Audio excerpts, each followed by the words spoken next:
గురువుగారు ఎవరైనా వాస్తు దోషం ఉంది, ఇంట్లో సమ్ ప్రాబ్లమ్ ఉంది అంటే, ఓకే. ఇలా ఉంది కలిసి రావట్లేదంటే ఏమైనా ఇంట్లో ఏమైనా వాస్తు దోషం ఉందేమో అని చెప్పేసని ఎవరో ఒక వాస్తు జ్యోతిష్యులను పిలిపించుకొని చూపించుకుంటారు. అవును.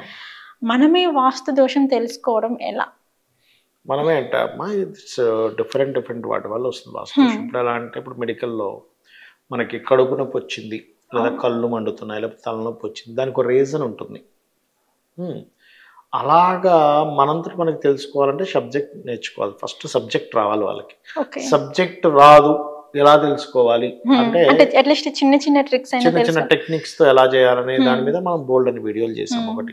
రెండోది ఏమిటంటే ఇప్పుడు నాకు అంతు చిక్కట్లేదు, కానీ నాకు వాస్తు దోషం పోవాలి అంటే ఇక్కడ చాలా రకాలు చెప్పారు. ఎలాగా అంటే ఒకటి, ఇంట్లో నిత్యము లలితా సహస్రనామాలు ప్లే చేయడం. రెండవది, ఇంట్లో గోమూత్రము అంటారు, స్వచ్ఛమైన దేశీవాళి గోమూత్రాన్ని లైట్గా అలా చల్లి మన కళ్ళుప్పు అంటారు, కళ్ళుప్పు వేసిన నీటితో తుడవాలి శుభ్రంగా ఇల్లంతా తుడవడం. అప్పుడప్పుడు శివుని యొక్క భస్మం ఉంటుంది, శివ భస్మాన్ని వేస్తే కూడా మీకు వాస్తు దోషాలు పోతాయని చెప్తూ ఉంటారు. ఇవి చేస్తున్నప్పుడు ఏమవుతుందంటే మరి దోషం పోవాలి కదండి అంటే ఇక్కడ ఏమవుతుందంటే ఇవి చేస్తున్నప్పుడు పర్టికులర్గా మీకు తెలియకుండానే వాస్తువుని తెలిసిన వాళ్ళు ఎవరో పరిచయం అవుతారు. పరిచయం అయ్యో నేను ఆ వీడియోలో చూసాను, ఇక్కడ ఇది పెట్టకూడదు అంటే తీసేయండి అంటే. తెలియకుండా ఏమవుతుంది, కొంతమందికి ఎందుకు కష్టాలు వస్తాయి సర్వసాధారణంగా అంటే ఇప్పుడు దక్షిణ నైరుతి అని ఉంటుంది. నైరుతి బెడ్రూమ్లో కనుక దక్షిణ నైరుతి మీకు నైరుతి వైపు వచ్చేసింది, తిరిగింది, టిల్ట్ అయింది, తెలియక అక్కడ బీరువా పెట్టారు, డబ్బులు పెట్టారు, నష్టం వస్తూ ఉంటుంది, డబ్బులు అన్నీ పోతూ ఉంటాయి. అలా తెలియక చేసినటువంటి దోషాల వల్ల ఇబ్బంది పడుతుంటారు. అప్పుడు ఏమవుతుందంటే ఈశ్వరుడు, అమ్మవారో ఈశ్వరుడు ఈ వీళ్ళకి తెలిసిన వాళ్ళ ద్వారా ఆ ఇన్ఫర్మేషన్ వచ్చేలా చేస్తుంది. ఆ చిన్న మార్పుతో వీళ్ళకి దోషం పోతుంది ఒకటి. ఇక రెండవది ఏంటంటే ఒక్కొక్క దోషము ఒక్కొక్క వాటి వల్ల ఏర్పడుతుంది. ఎలా అంటే సింపుల్ ఎగ్జాంపుల్, ఇప్పుడు చూడండి బాగా జలుబు చేసింది, ఎక్కువ ఐస్ క్రీమ్ తిన్నాం, జలుబు చేస్తుంది. Simple logic. అట్లాగే ఏంటి, ఇంట్లో ఉత్తర భాగంలో బాత్రూమ్ లెటర్లు పెట్టాము, దానికి సంబంధించిన ఇబ్బంది వస్తుంది. తూర్పు భాగంలో సరిగ్గా లేదు, కమ్యూనికేషన్స్ దెబ్బతింటాయి, ఇంట్లో ఉండే వాళ్ళ కమ్యూనికేషన్. ఈశాన్యం బాగాలేదు ఉదాహరణకి, ఏమవుతుంది, మన ఆలోచనలు దెబ్బతింటాయి. ఈశాన్య దేవతా గృహ అంటారు అందుకే. అదేవిధంగా తూర్పు ఈశాన్యం బాగాలేదు ఉదాహరణకి, ఎంజాయ్ చేయలేకపోతుంటాను లైఫ్ని. తూర్పు ఆగ్నేయం బాగాలేదు, ఇన్డెప్త్ అనాలిసిస్ తగ్గుతుంది మనకి. అంటే ఒక విషయం జరిగినప్పుడు ఏదో మూఢంగా వెళ్ళిపోకుండా మనం ఇన్డెప్త్గా అనాలిసిస్ చేయాలి దేనైనా కూడా. అంటే దీనివల్ల అది వచ్చిందేమో, ఏవో లింక్స్ పెట్టేసుకున్నాం, అసలు నిజం అది కాదు. ఇప్పుడు ఎట్లా ఉంటుందంటే అదేదో నేను ఎర్ర చొక్కా వేసుకున్నందుకే వర్షం పడిందంటే అసలు వర్షానికి నా ఎర్ర చొక్కాకి ఏం సంబంధం అసలు? అంతే కదా, వర్షాకాలం కాబట్టి ఋతుపవనాలు రావడం వల్ల దీనివల్ల వర్షం పడుతుంది. నేను ఎర్ర చొక్కా వేసుకుని వర్షం పడుతుంది అమ్మని ఎర్ర చొక్కా వేసుకోనంటే దానికి ఏం సంబంధం అసలు? అలాగే తెలియకుండా శాస్త్రాన్ని శాస్త్రంగా చూడకుండా అనవసరమైన మూఢత్వంలో ఉంటూ ఉంటారు. అట్లా కాదు, మీకు ఇప్పుడు ఒక విషయం జరుగుతుంది అంటే నిజంగానే ఈ విషయం వల్ల జరుగుతుందా? ఉత్తరంలో ఇప్పుడు శాస్త్రంలో ఉంది ఉత్తరే నిధి సంస్థితం అంటే ఉత్తరం వైపు మీరు కొన్ని డబ్బులు పెట్టుకోండి, లాకర్ పెట్టుకోండి అని చెప్పారు, నిధులు పెట్టుకోండి అని చెప్పారు. తెలియక అది ఇంద్రస్థానం అని తెలియక చాలా మంది అక్కడ లెటర్న్స్ బాత్రూమ్స్ కట్టుకుంటారు, తప్పు.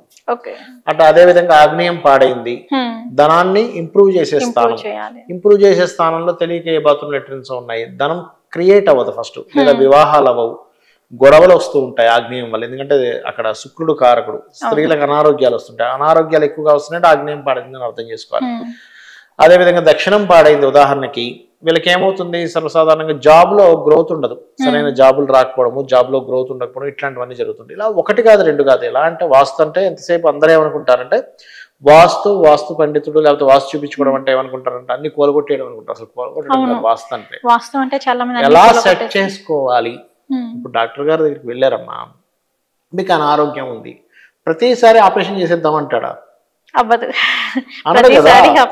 బాగా ఏజ్డ్ అయిపోయానండి, మోకాళ్ళు అరిగిపోయాయంటే అప్పుడే నీ రీప్లేస్మెంట్ అని చేస్తారు. లేదా బాగా విపరీతమైన ఏదో ఇబ్బంది ఉందండి ఇంకా అన్నప్పుడు అప్పుడు ఏదైనా ఆపరేషన్ చేస్తారు చిన్నప్పుడు.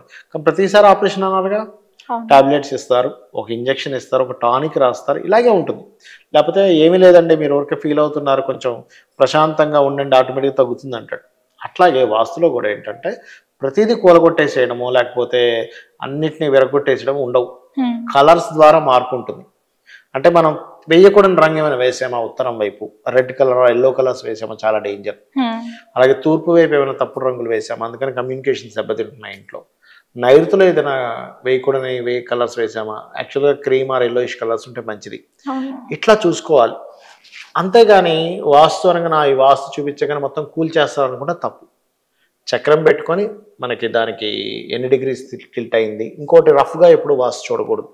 పర్ఫెక్ట్గా ఎన్ని డిగ్రీస్ టిల్ట్ అయింది అది దాని డయాగ్రామ్ వేసి చక్కగా మీరు శక్తి చక్రాన్ని అప్లై చేసి ఏ పదం ఎక్కడ పడింది, ఏ వస్తువు ఎక్కడ పెడుతున్నారు, ఏ వస్తువు ఎక్కడ వాడాలి. వాస్తు అంటే కేవలం కట్టడం ఒకటే కాదు, ఏ వస్తువుని ఎక్కడ పెట్టాలి ఇంట్లో ఇది మోస్ట్ ఇంపార్టెంట్.